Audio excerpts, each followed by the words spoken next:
Selamat siang Bapak dan Ibu semuanya, Shalom.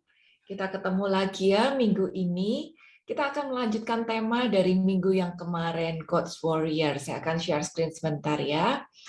Sebelumnya Bapak dan Ibu, aku mau minta maaf dulu karena ternyata kemarin itu ada info bahwa ada device yang tidak bisa membaca PowerPoint-nya. Maka kami minta maaf dan kami sudah perbaiki untuk Bapak dan Ibu yang minggu kemarin tidak hadir atau yang tidak bisa kelihatan PPT-nya kemarin, boleh untuk lihat di YouTube-nya. Ketik aja di YouTube PA Bunda Teresa, nanti akan muncul semua rekaman-rekaman dari PA kami dari minggu-minggu yang kemarin sampai setahun ke belakang itu ada semua. Oke, kita mulai aja ya. Kita kemarin kan sudah bahas bahwa kita harus menjadi seorang pejuang di dalam Kristus. Nah, kita kemarin ada melihat bahwa menjadi seorang prajurit itu harus paket komplit. Kita harus punya mental seorang prajurit. Tapi mental aja tidak cukup. Kita juga harus belajar strategi perang dan kita juga harus pegang senjata karena tanpa senjata kita tidak bisa membentengi diri sendiri ataupun ngelawan balik. Setelah itu kalau kita sudah punya mental prajurit dan kita mau naik level lagi, kita harus bekerja lebih keras lagi untuk punya mentalitas seorang pahlawan. Nah, minggu kemarin kita udah lihat dari 2 Timotius 2 ayat 1 sampai dengan 6 bahwa mentalitas prajurit itu harus kuat, harus taat, harus rela untuk menderita, harus berani melepaskan hak, harus setia mengabdi sampai akhir, harus bisa berani untuk berjuang. Lalu ada juga yang terakhir, ketekunan. Itu mentalitas seorang prajurit. Maka hari ini kita akan bahas poin kedua, ketiga, dan keempat. Strategi apa yang harus kita punya, kelengkapan senjata apa yang harus kita pegang, dan mentalitas agar kita bisa lebih dari seorang prajurit biasa. Oke, kita mulai dari strategi perang, ya. Karena mental aja nggak cukup. Kita harus punya nalar juga, kita juga harus punya akal budi juga, agar kita bisa punya strategi bagaimana maju berperang, bagaimana bertahan, bagaimana menyerang dari belakang, dan sebagainya. Ternyata di dalam peperangan rohani sekalipun, kita juga memerlukan strategi perang itu tadi. Dan strategi perang yang pertama itu adalah melakukan kehendak Tuhan. Ingat Bapak dan Ibu ya, kalau peperangan kita ini adalah peperangan rohani, bukan peperangan fisikal, maka strategi kita pun juga adalah strategi rohani, bukan strategi fisikal. Dan karena medan peperangan kita itu bukan fisikal, adanya di dalam pikiran kita, di dalam mindset kita, itulah medan peperangan kita. Maka secara strategi kita juga harus tahu karena ini ada perangnya ada di dalam pikiran kita sendiri. Nah, strategi yang pertama adalah melakukan kehendak Tuhan. Sebenarnya kita sudah bahas juga tentang ketaatan. Ternyata ketaatan itu super penting di dalam kehidupan rohani. Kisah 13 ayat 22 bilang, setelah Saul disingkirkan, Allah mengangkat Daud menjadi raja mereka. Tentang Daud, Allah telah menyatakan, aku telah mendapat Daud bin Isai, seorang yang berkenan di hatiku dan yang melakukan segala kehendakku. Bapak dan Ibu, kita tahu ya bahwa Allah itu sangat-sangat berkenan akan Daud. Bahkan Yesus aja ngaku diri dia adalah keturunan Daud. Bayangkan, Yesus aja ngaku diri dia adalah keturunan Daud. Maka pasti Daud ini sangat berkenan di hadapan Allah Bapa. Apa yang membuat Daud ini berkenan? Nah, sebenarnya banyak ya. Saya tidak akan bicara detail, tapi untuk Bapak dan Ibu yang mau mendengarkan detailsnya, kita pernah membahas tentang berkenan di mata Allah. Boleh cek juga di YouTube-nya PA Bunda Teresa. Saya lupa judulnya. Kalau nggak salah, hidup yang berkenan di mata Allah, menurut jemaat Philadelphia berdasarkan kitab Wahyu. Nah, di situ diceritakan kalau orang yang berkenan di mata Allah itu bukan orang yang 24 jam berdoa loh. Bukan orang yang 24 jam ikut PA, PD, dan hafal ayat. Tapi orang yang berkenan di hadapan Allah adalah orang yang berjuang untuk hidup di dalam ketaatan. Walaupun ada badai menimpa hidup, walaupun mungkin ada sedikit keraguan, sedikit ada ketakutan, mungkin dia pernah jatuh, tapi dia tetap berjuang untuk bangkit lagi.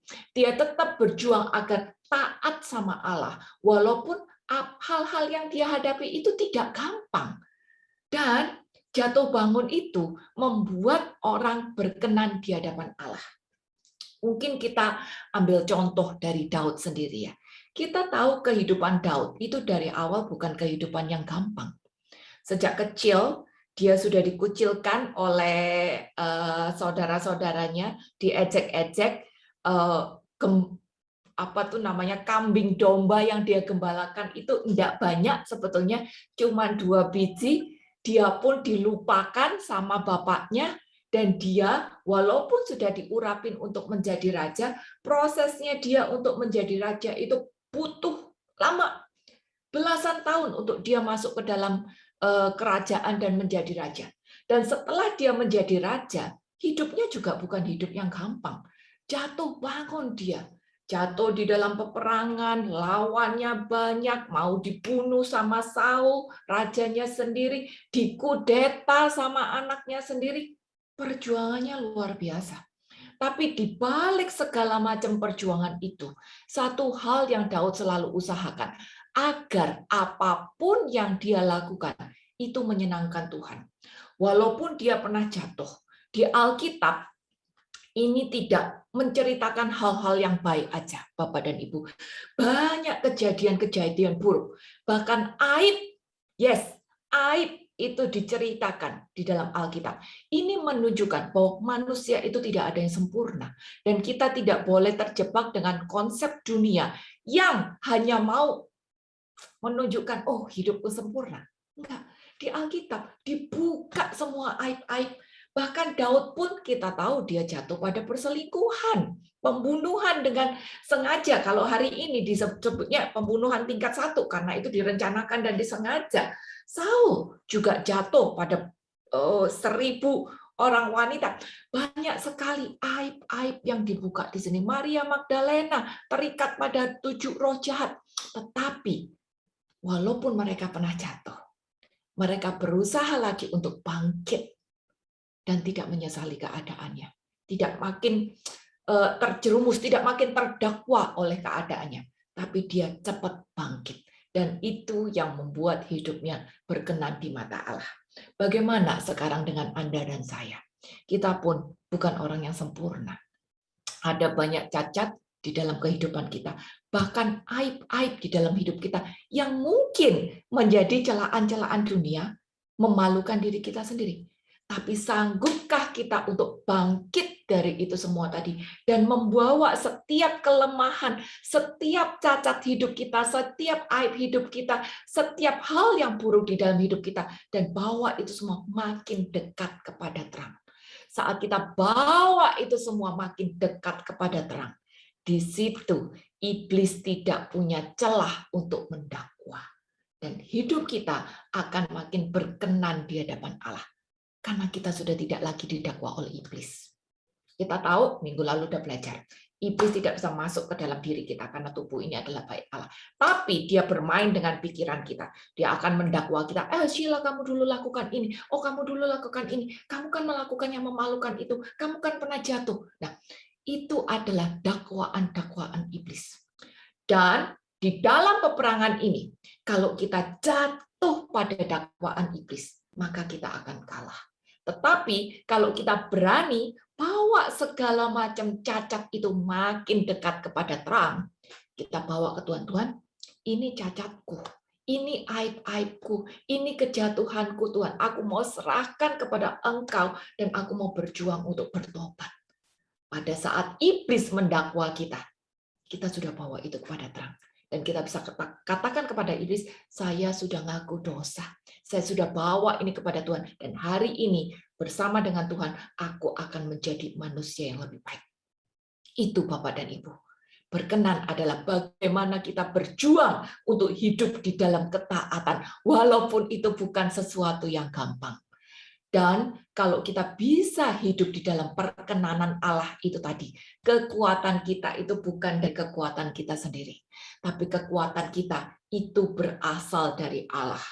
Kisah 1 ayat 8 bilang, yang depan aja. Tapi kamu akan menerima kuasa kalau Roh Kudus turun atasmu.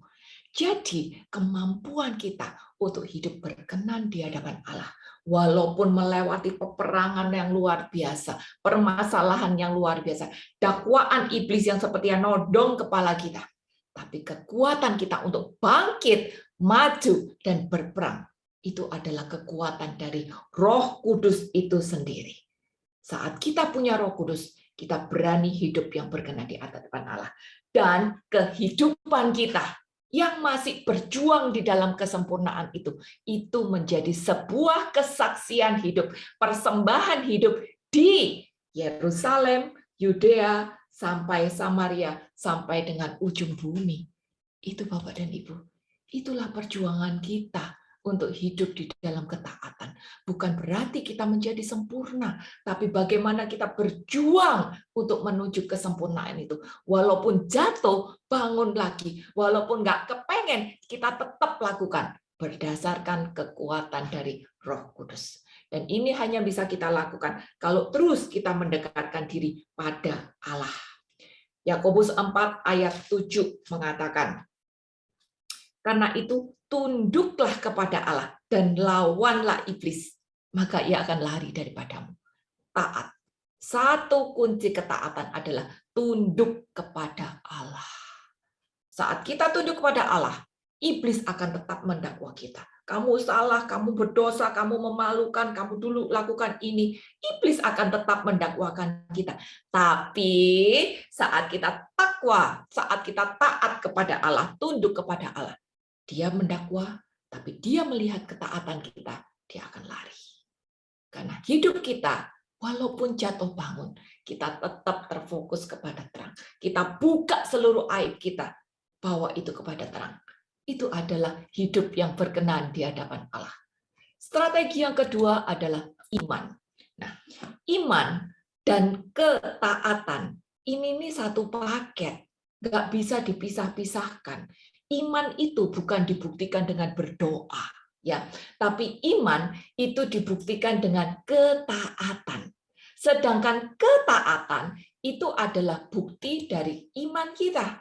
Jadi iman sama ketaatan ini satu paket, akan saling melengkapi, nempel satu dengan yang lain. Kalau saya beriman, maka saya pasti taat dengan siapapun hierarki di atas saya. Kita pernah belajar ada banyak hierarki di atas kita. Orang tua, sekolah, bos di kantor, ketua di dalam komunitas, pejabat pemerintah, sampai pejabat gereja dan Tuhan sendiri, itu semua adalah otoritas-otoritas di atas kita yang memang ditaruh Tuhan di dunia untuk melatih kita hidup di dalam ketaatan. Jadi kalau kita beriman, nggak mungkin kita menjadi orang yang berbantah-bantah. Kalau kita beriman, kita pasti hidup di dalam ketaatan dan kita pegang teguh iman itu. 1 Petrus 5 ayat 9 mengatakan, iblis akan selalu mendakwa kita. Tapi bagian kita adalah lawan dengan iman yang teguh. Iman dibuktikan dengan ketaatan. Maka kalau ada iblis nyala-nyalain kita, iblis mendakwa kita, kita bukan berdoa, Tuhan ampuni aku, tapi sikapku tidak mau mengampuni orang itu. Kalau iblis mendakwa aku, ya, kalau iblis mendakwa aku, maka aku akan berjuang untuk menunjukkan imanku di dalam ketaatan. Bukan hanya berdoa saja, tapi hidup di dalam ketaatan. Karena itu semua adalah satu paket. Jadi kalau kita melawan iblis dengan iman yang teguh, cara ngelawannya itu bukan berdoa, tapi cara ngelawannya adalah dengan iman yang dibuktikan dengan ketaatan. Semoga cukup jelas ya di sini ya. Lalu 1 Yohanes 5 ayat 4 juga menjelaskan, dan inilah kemenangan yang mengalahkan dunia, yaitu iman kita. Iman itu akan membawa kita menang. Karena iman kita bisa kita buktikan lewat ketaatan kita. Sebenarnya iman itu apa sih ya? Ada definisi iman di dalam Alkitab. Aku nggak tulis di situ. Ada Ibrani 11 ayat 1. Itu definisi dari iman. Iman adalah dasar dari segala sesuatu yang kita harapkan dan bukti dari segala sesuatu yang tidak kita lihat. Memang kalau kita beriman atas sesuatu, itu nggak bisa dilihat secara fisik. Karena kalau kita sudah melihat itu secara fisik, itu namanya bukan iman lagi. Itu namanya barangnya udah dapat. Tapi kita mengharapkan itu dan kita tahu kita pasti dapat itu, walaupun saya belum lihat, itu namanya iman. Ya, bukti dari segala sesuatu yang kita harapkan. Masih diharapkan, tapi saya tahu saya pasti udah dapat. Mungkin contoh paling gampang kayak gini. Kalau saya mulai sekolah, saya misalnya bilang sama orang tua saya, Pak, nanti kalau saya naik kelas, saya tolong minta kado HP baru, misalnya seperti itu. Terus Papa bilang, oke, nanti dikasih HP baru, tapi kamu harus naik kelas ya dengan nilai yang memuaskan. Maka saya tahu hari ini kalau saya pasti terima HP baru. Karena apa? Karena saya mengusahakan agar nilai saya memuaskan.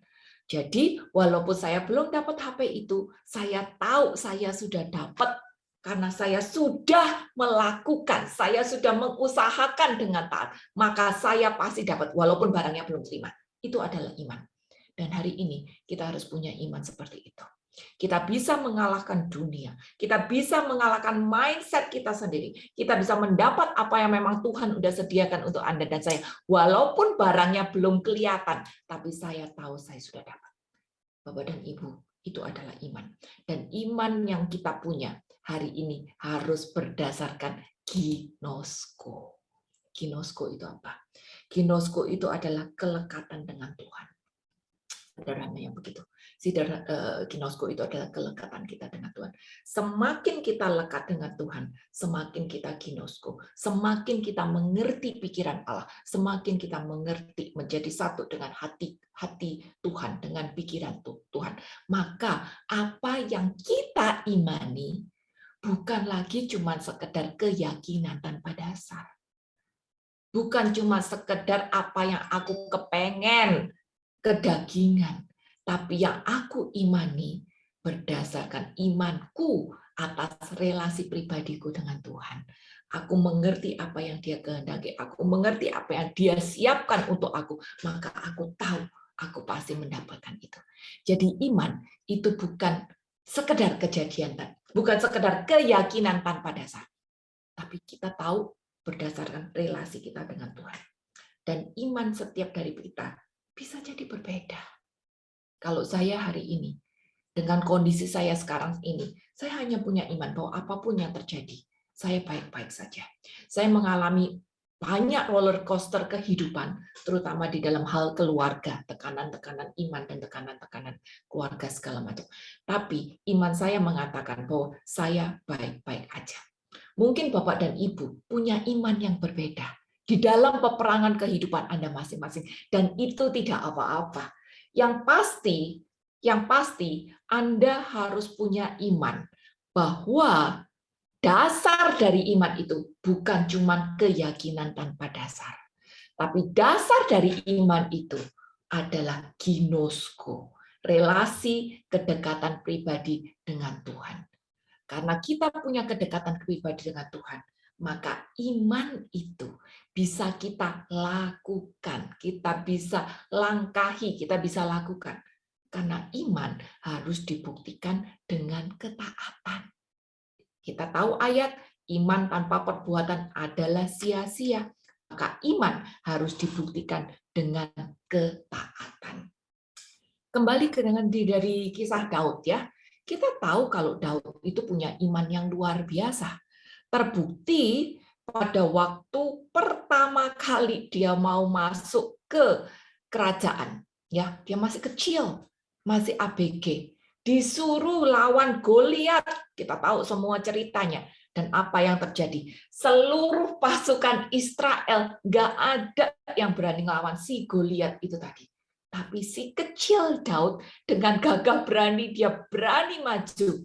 Bahkan bajunya aja, baju perangnya aja masih kegedean. Dia copot semua, karena itu semua kegedean malah ganggu, dan dia cuma sanggup ketepel sama 5 buah batu. Itu iman yang tidak bisa difotokopi oleh siapapun, nggak bisa gandeng-gandengan. Tapi berdasarkan iman itu, ada kekuatan Allah yang menyertai, dan dia menang. Bapak dan Ibu, ini kenapa iman itu bukan sekedar keyakinan biasa, tapi keyakinan yang berdasarkan ginosko. Karena pada saat kita berani melangkah, ada iman, ada ketaatan, di situ kekuatan Allah menyertai. Jadi ini strategi kita. Cuman 2 biji, ketaatan dan iman yang teguh. Bisa nggak kita pegang ini, walaupun mungkin barang dalam kehidupan kita dahsyat. Ini boleh difoto, sebuah refleksi pribadi mungkin dilakukan setelah PA ini atau besok. Coba lihat ke diri kita masing-masing. Apa kita masih punya penghalang untuk disuruh tunduk pada Allah?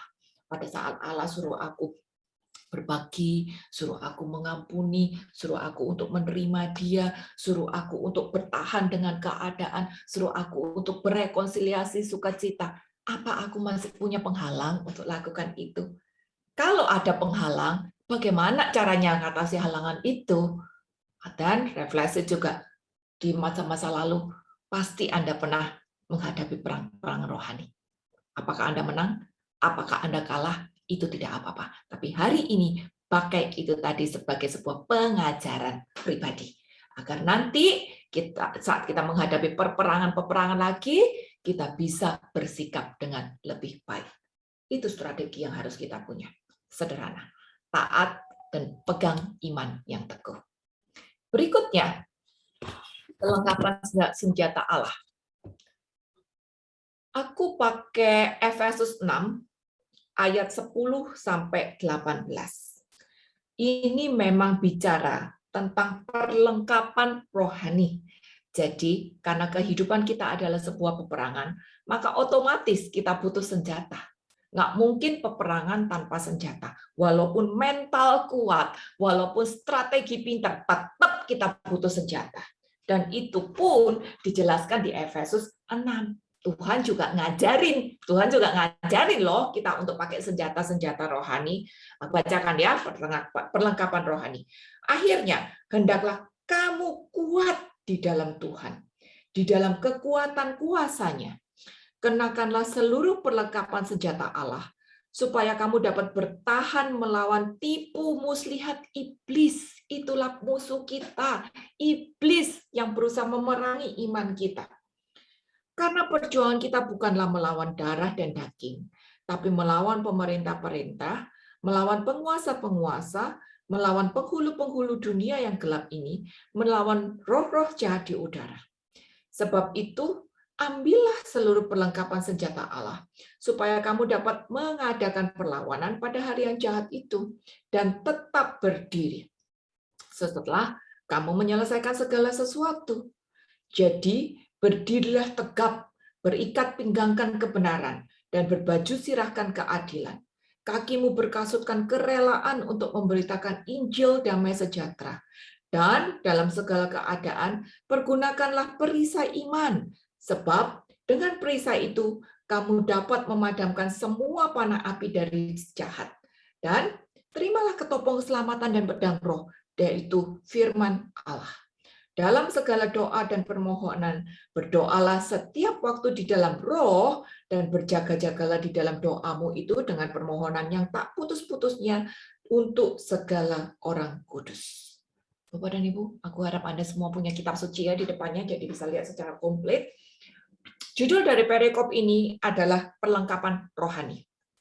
Dan ternyata di sini kita diminta untuk kuat. Untuk kuat.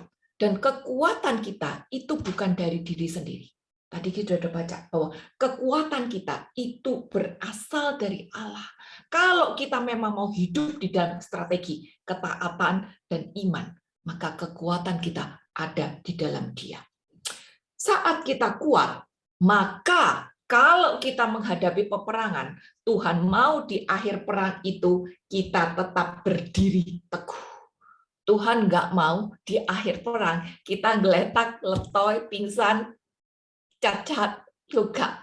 Tuhan mau di akhir perang kita tetap berdiri teguh, tetap kuat, tetap berdiri teguh. Maka Tuhan suruh kita melatih diri untuk pakai kelengkapan senjata ini. Ada 8 senjata yang Tuhan berikan kepada Anda dan saya. Dan semua ini harus dipakai. Karena ayat bilang, ayat 13, ambillah seluruh perlengkapan senjata itu. Bukan cuma 1-2 ya. Tuhan nggak suruh kita ambil 1-2. Dia suruh ambil kita seluruh. Berarti 8 senjata ini harus kita pakai. Agar di akhir perang kita tetap berdiri. Setelah menyelesaikan segala sesuatu, kita tetap berdiri. Jadi, inilah 8 senjata itu tadi. Yang pertama, ayat yang ke-14. Kita disuruh untuk berdiri tegap. Ternyata berdiri tegap itu pun adalah sebuah senjata. Kenapa? Karena sikap berdiri tegap itu bicara tentang semangat. Semangat untuk tetap siaga, untuk tetap antusias. Nggak tawar hati. Minggu kemarin kita sudah bicara bahwa kita harus siaga, kita harus aware bahwa kehidupan ini adalah sebuah peperangan. Kalau kita aware, kita sedang di dalam medan perang, maka kita nggak akan leyeh-leyeh, kita tidak akan lengah, kita nggak akan males-malesan, kita tidak akan gegabah, kita tidak akan sembarangan dia. Dan ternyata berdiri tegap itu adalah sikap siaga yang terus antusias, punya antusias di dalam segala keadaan.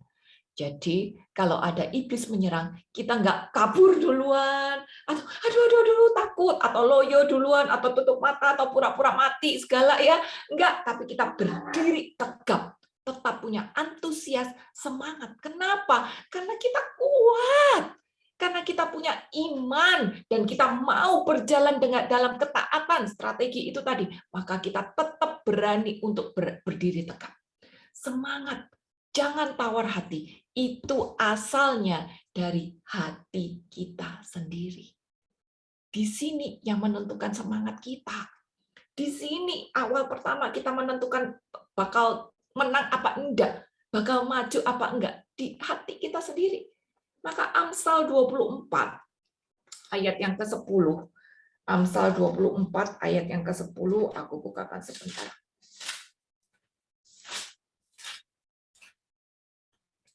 Itu bilang, jika engkau tawar hati pada masa kesesakanmu, kecillah kekuatanmu. Jangan tawar hati. Di sini loh, awal peperangan kita. Mau menang apa enggak, di sini. Kita belum mendapat apa-apa atau gimana ya ngomongnya ya. Akhir dari peperangan kita. Akhir dari peperangan kita. Itu tuh dimulai dari hati kita sendiri. Kita putuskan di hati kita. Ya, itu kata-katanya. Kita putuskan hari ini di hati kita. Kehidupan ini mau dibawa kemana? Jadi, aku buat teman-teman Bapak dan Ibu yang baca renungan KDT hari ini, Kencan dengan Tuhan, diceritakan bahwa ada seorang suami istri yang melihat pasangan yang lainnya. Oh sorry, bukan di KDT, saya baca di tempat lain, saya lupa ya.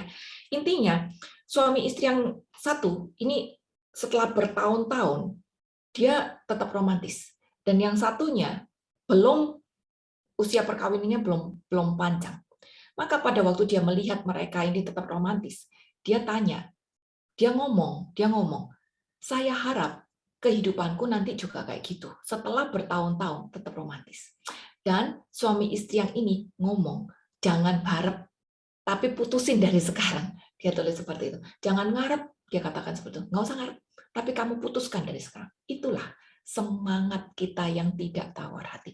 Kita putuskan dari sekarang, kalau saya mau berdiri tegak, saya tetap mau berpegang teguh pada iman, saya tetap mau berjuang untuk hidup di dalam ketaatan. Dan kualitas ini yang dimiliki oleh para tokoh-tokoh iman.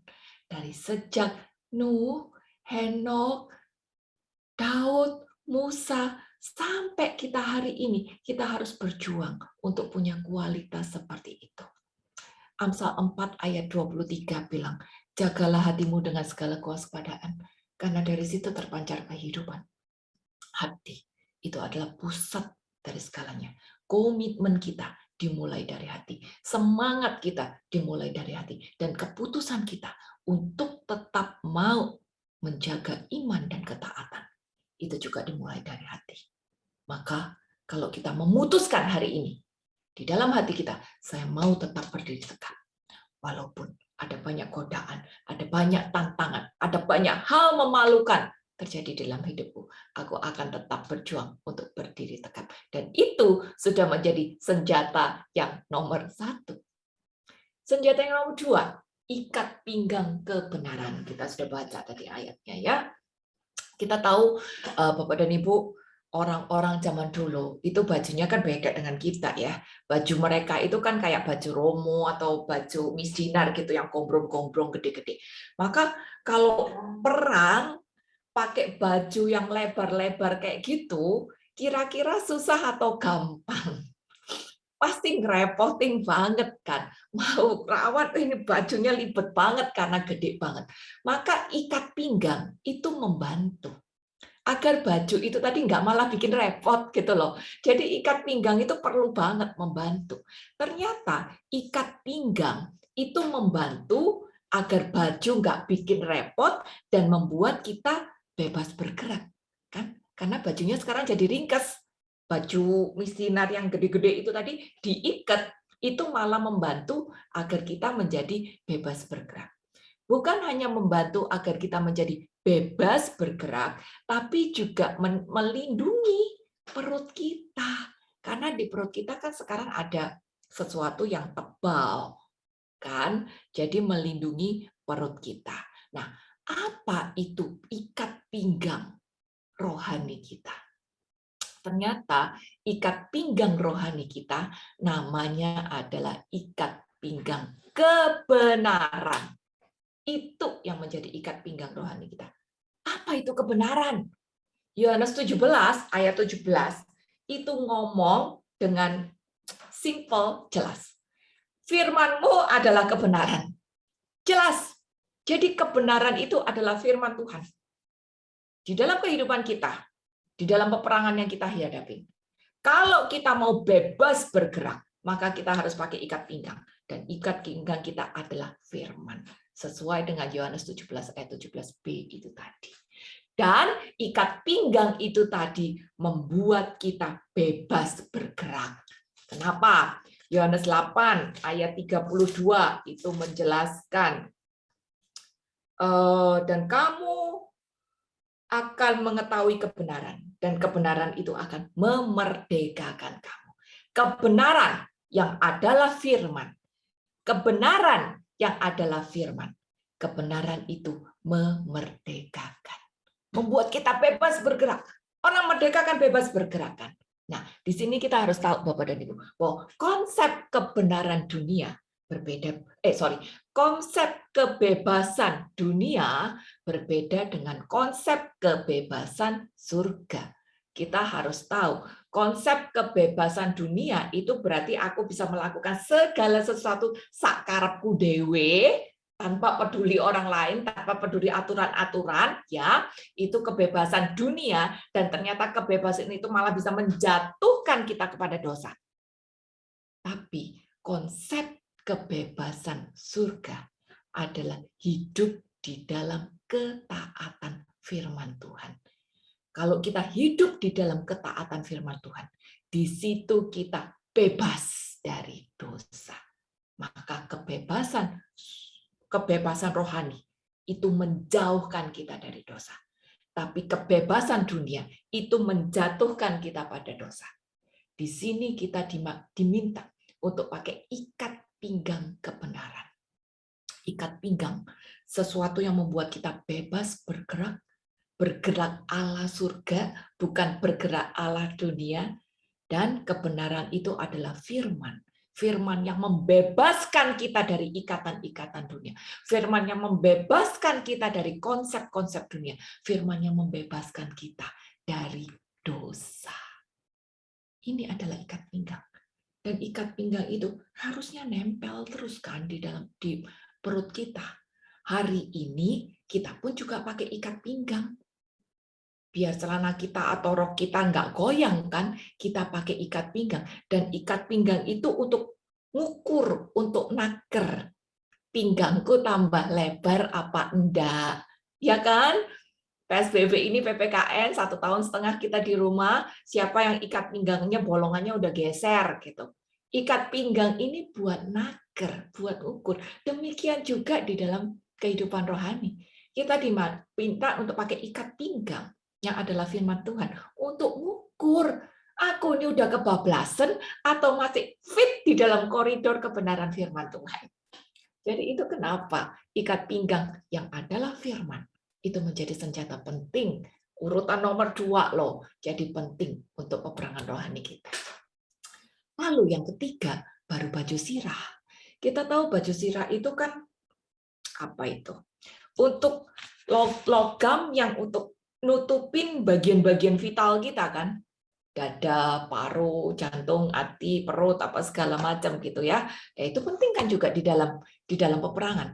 Dan ternyata secara rohani kita pun juga harus punya baju sirah itu. Dan nama baju sirah itu adalah keadilan. Keadilan ini penting sekali di mata Allah. Mungkin hal keadilan ini banyak dilalaikan di mata dunia, tapi ternyata ini menjadi senjata yang penting di dalam peperangan rohani. 1 Kor 6 ayat 9. 1 Kor 6 ayat 9 bilang, atau tidak tahukah bahwa kamu orang-orang yang tidak adil tidak akan mendapat bagian di dalam kerajaan Allah.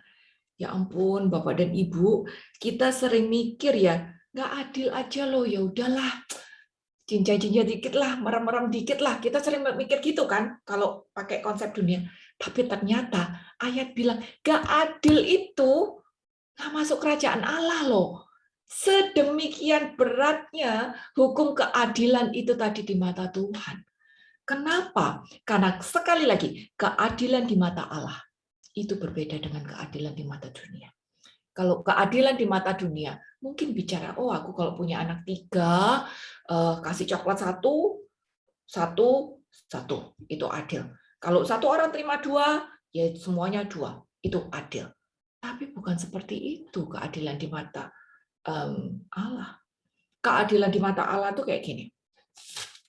Hal sederhananya, kita kan sudah terima banyak ya dari Allah ya. Kita diberi nafas kehidupan, kesehatan, waktu, tenaga, akal budi, talenta, segala macam. Kita diberi keluarga, kita diberi kesempatan, ya, kita diberi sahabat, segala macam. Kita sudah diberi banyak oleh Tuhan. Nah, saat kita sudah diberi banyak oleh Tuhan, apakah semuanya ini tadi aku pakai untuk awakku dewe, atau ada bagian yang aku persembahkan untuk Tuhan? Itu adil di mata Tuhan. Jadi sekarang cek diri. Kalau Tuhan kasih aku kesehatan, waktu, kesempatan, memang aku bisa pakai untuk diri sendiri. Tapi adakah sebagian dari waktuku, tenagaku, akal budiku, kemampuanku yang aku persembahkan kepada Tuhan?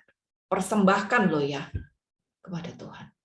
Bukan asal-asalan absen, bukan asal-asal absen, pokoknya hadir, tapi benar-benar menjadi sebuah persembahan hidup untuk Tuhan. Itu adalah adil. Walaupun mungkin untuk memberikan keadilan itu tadi kepada Tuhan, itu berat, itu sakit, itu tidak nyaman buat kehendakku pribadi.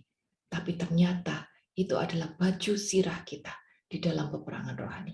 Karena kalau kita tidak bersikap adil kepada Tuhan, maka iblis akan dengan gampang dompleng dan membuat kedagingan kita makin tebal, ego kita makin tebal.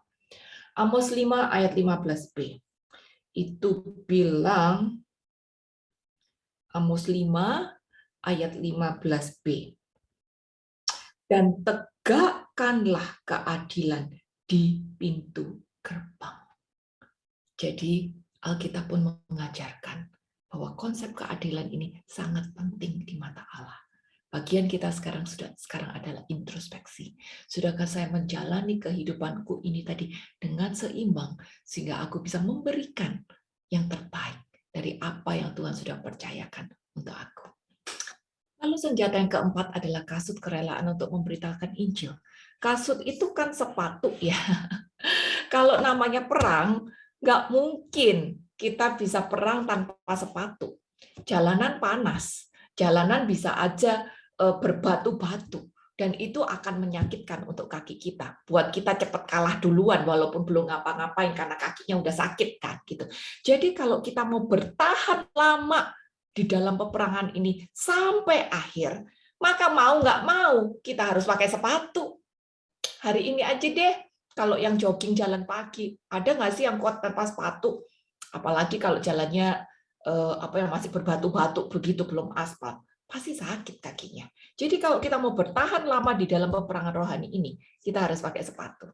Dan sepatunya bukan sepatu sneakers ya, sepatunya adalah kerelaan untuk memberitakan Injil.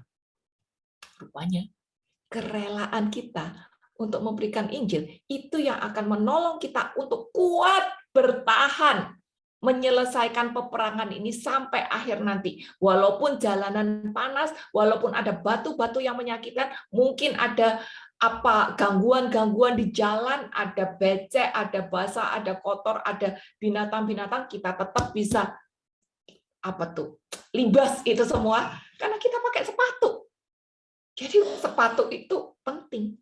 Dan sepatu kita namanya kerelaan untuk memberitakan Injil ya. Prajurit itu juga semua pakai sepatu, malah sepatu boot karena dia harus jalan puluhan kilo setiap hari, bawa beban-beban berat. Kita kan juga prajurit. Jadi ya kita harus pakai sepatu itu.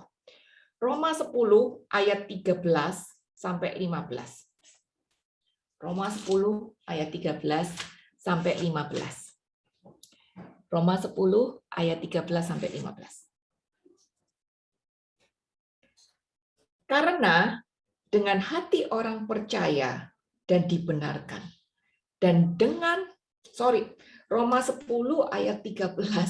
Aku lada ke distrik, anakku pulang tahu-tahu dia beli wayang. Dia habis pamer wayangnya dia.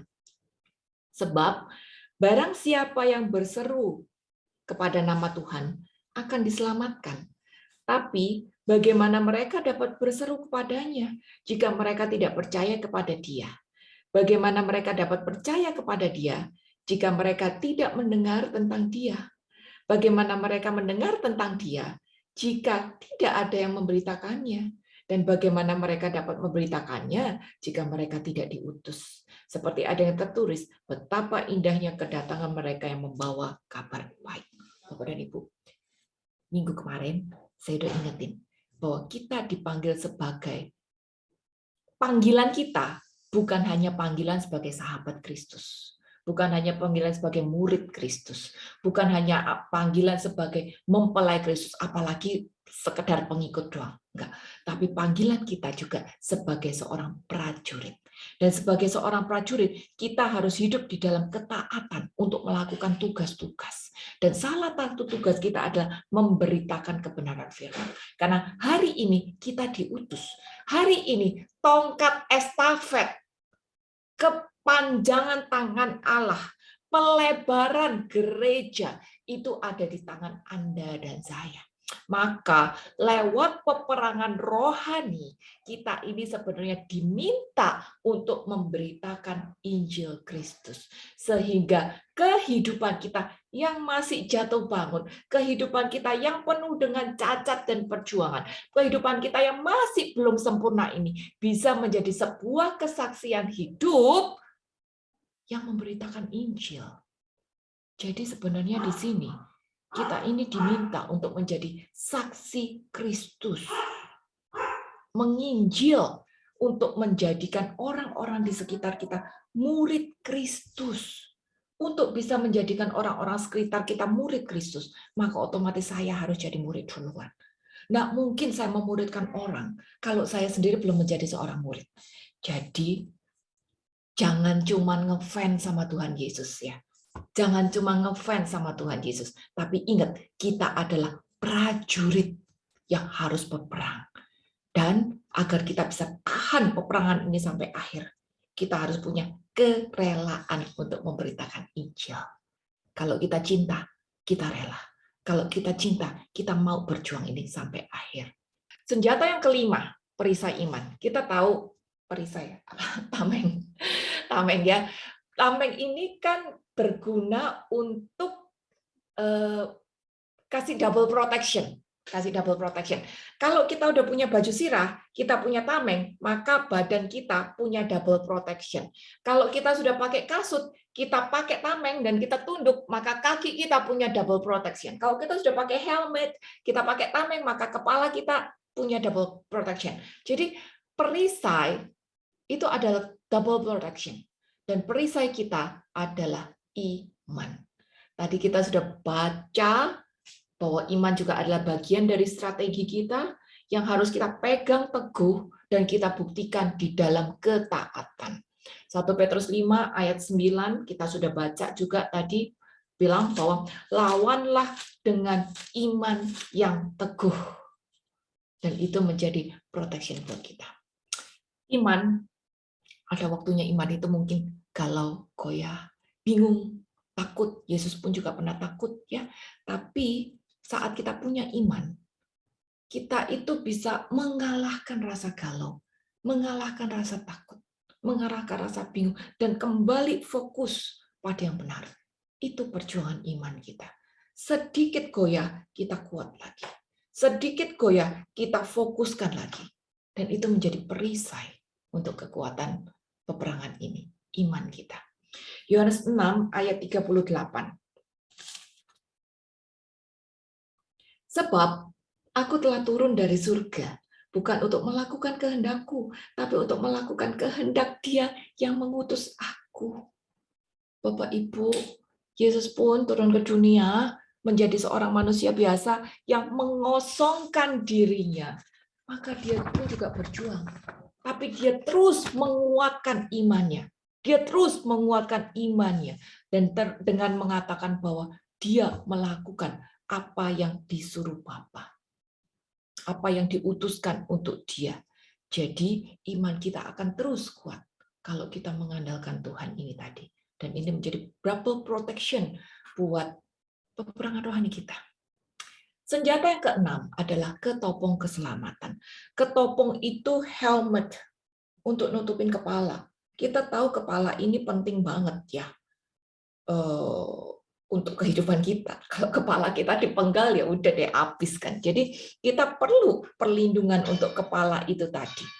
Dan perlindungan untuk kepala kita adalah namanya itu keselamatan, ketopong keselamatan ya. Di dalam kepala ini kan ada yang namanya akal budi, pertimbangan, kesadaran, pikiran kita, motivasi kita, pengendalian diri kita, semuanya kan ada di sini di kepala. Jadi ini kenapa kepala ini perlu banget diprotek agar akal budi kita, pertimbangan kita, kesadaran kita, motivasi kita, semuanya itu terfokus pada kebenaran untuk keselamatan. Makanya perlu protection. Karena apalagi peperangan ini adanya di dalam sini. Jangan sampai pertimbangan kita melenceng. Jangan sampai kesadaran kita goyah karena luka masa lalu. Jangan sampai pengharapan kita goyah karena keadaan yang dilihat matahari ini. Jadi kepala ini penting. Jujur hari ini ya, COVID ini, saya ada 2 kenalan yang sudah melakukan pencobaan untuk bunuh diri. Puji Tuhan, dua-duanya selamat. Dia makan pil obat tidur banyak. Dan rupanya tengah malam ketahuan suami sama anaknya. Jadi itu mulut dikorek sampai luka agar dia muntah dan obat itu tadi keluar semua. Kadang-kadang kondisi menjadi demikian berat sehingga kita tidak bisa lagi berpikir dengan nalar yang sesungguhnya. Di sini perlu banget yang namanya senjata-senjata rohani. Bukan hanya perisai iman, tapi juga ketopong keselamatan. Karena iblis berusaha untuk mengintimidasi. Aduh, masalahmu nggak ada habisnya deh. Lihat kamu udah dikejar-kejar keadaan. Lihat toko udah nggak buka berapa lama. Giro kamu kosong semua. Udah daripada kamu dikejar-kejar orang, kamu pusing, kamu makan aja itu semua pil. Itu kan tipu daya si iblis. Dan kalau kita nggak pakai ketopong keselamatan, masuk ke sini, itulah yang terjadi. Kita nggak mau. Kita tidak mau kesadaran kita, pertimbangan kita, pikiran kita, pengendalian kita digoyahkan oleh iblis-iblis itu tadi. Makanya kita butuh yang namanya ketopong keselamatan. 2 Korintus 10 ayat yang ke-5. Kami mematahkan setiap siasat orang dan merubuhkan setiap kubu yang dibangun oleh keangkuhan manusia untuk menentang pengenalan akan Allah. Kami menawan segala pikiran, termasuk pikiran-pikiran negatif yang buruk, dan menaklukkannya pada Kristus. Ini ketopong keselamatan, taklukkan semuanya di bawah kebenaran Kristus. Saya yakin Bapak dan Ibu semua udah kenal dengan yang namanya istilah lahir baru. Lahir baru itu bukan bicara tentang aktivitas fisikal lahiriah, tapi lahir baru itu bicara tentang perubahan mindset, di mana mindset kita sudah terfokus pada kebenaran, terfokus pada keselamatan, sudah pakai ketopong, sehingga pikiran kita sudah diperbaharui. Itulah namanya lahir baru.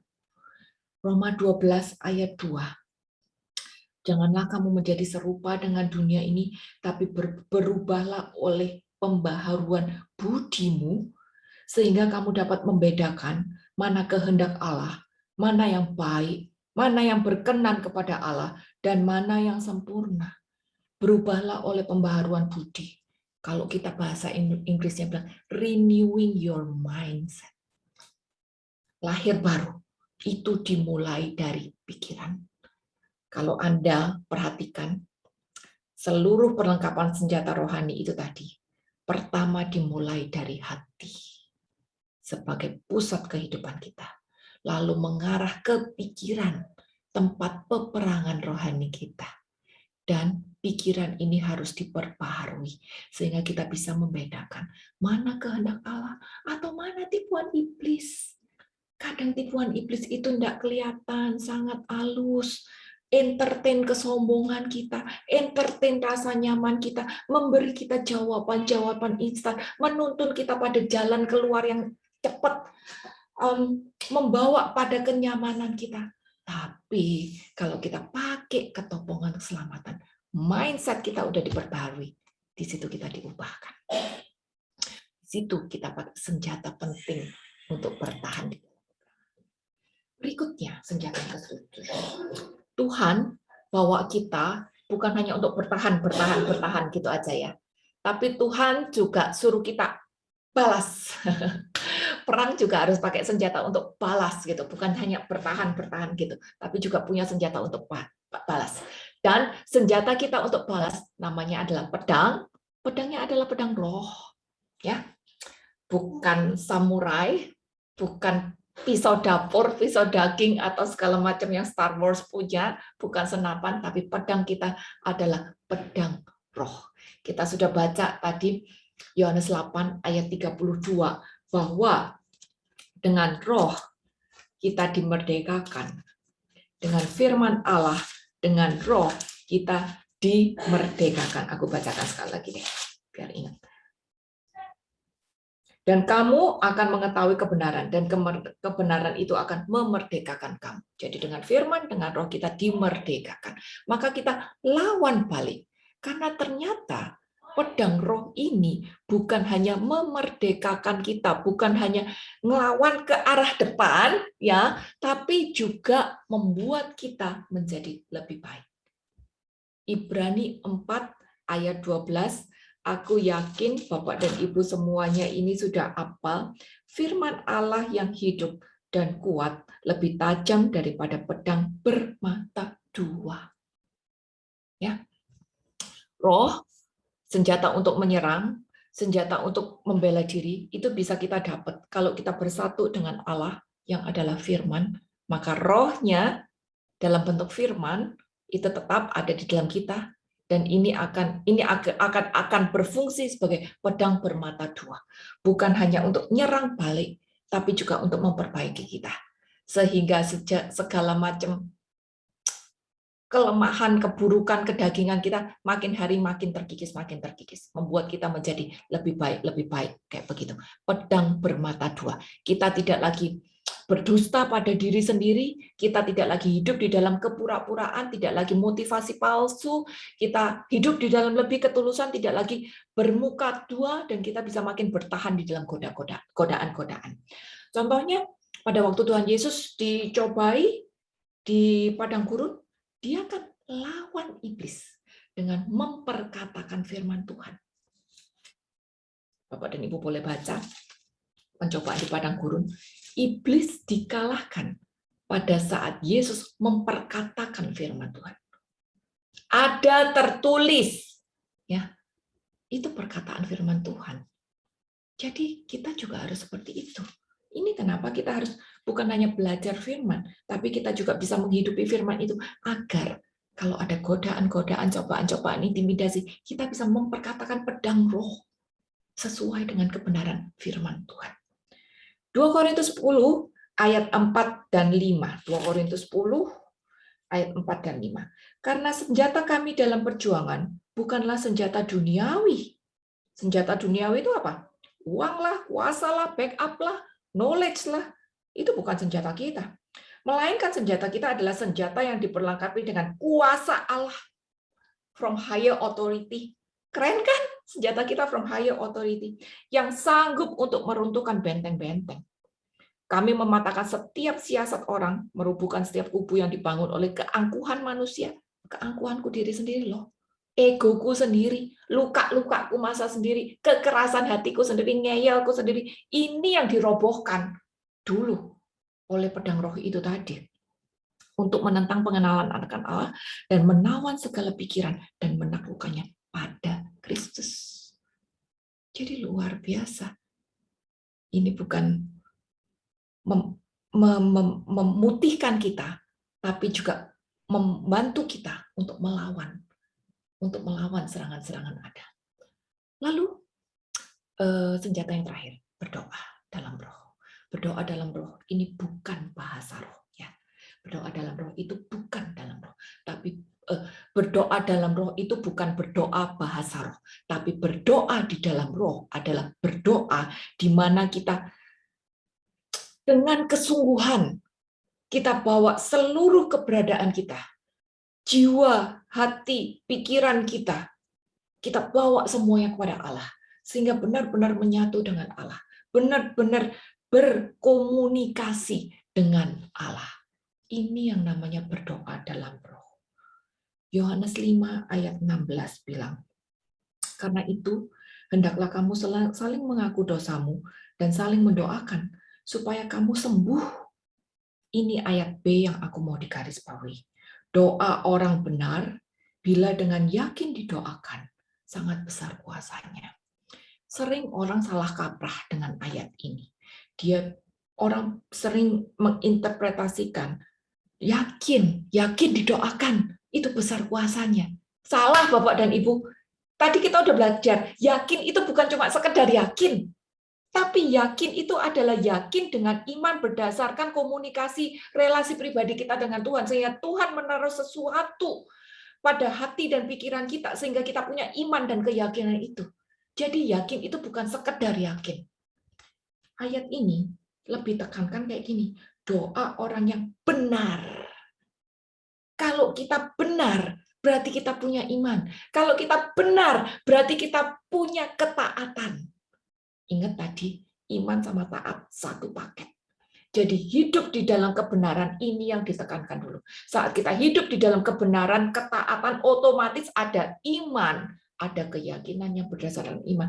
Maka doa kita besar kuasanya. Ya, makanya berdoa dalam roh itu penting. Bukan cuma sekedar pokoknya udah absen, tapi hati dan pikirannya kemana-mana, kagak. Tapi bawa seluruh keberadaan kita, hati, pikiran, roh, jiwa kita, satukan dengan rohnya Tuhan. Maka relasi kita dengan Tuhan pasti makin dekat, makin dekat.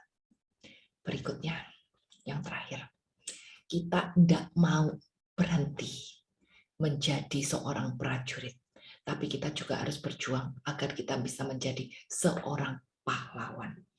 Ada seorang sahabat yang mengingatkan aku akhir-akhir ini bahwa apapun masalah yang terjadi, walaupun perang berat, walaupun salib berat, walaupun harus menyalibkan diri sendiri, dan itu tidak enak, tapi persembahkan itu pada Tuhan Yesus. Itu yang dia katakan. Dan buntutnya dia bilang, karena tujuan kita bukan sekedar masuk surga. Kita harus bisa menjadi seorang mempelai Kristus. Beata-beata. Walaupun nama kita tidak tertulis di Alkitab ataupun di buku sejarah gereja. Tapi biar di mata Tuhan, kita layak menjadi seorang mempelai. Beatanya. Ini yang dia ngomong.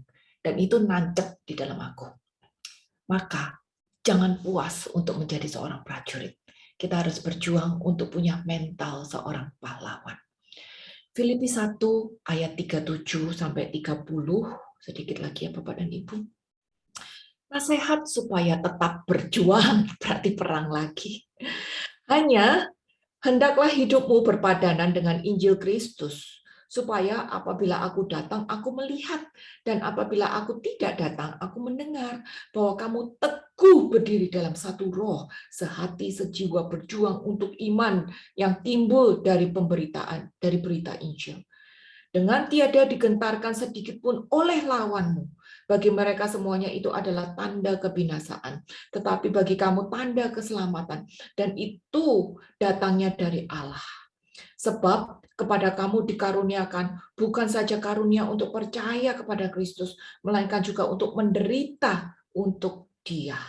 Dalam pergumulan yang sama seperti yang dahulu kamu lihat padaku, dan yang sekarang kamu dengar tentang aku. Bapak dan Ibu,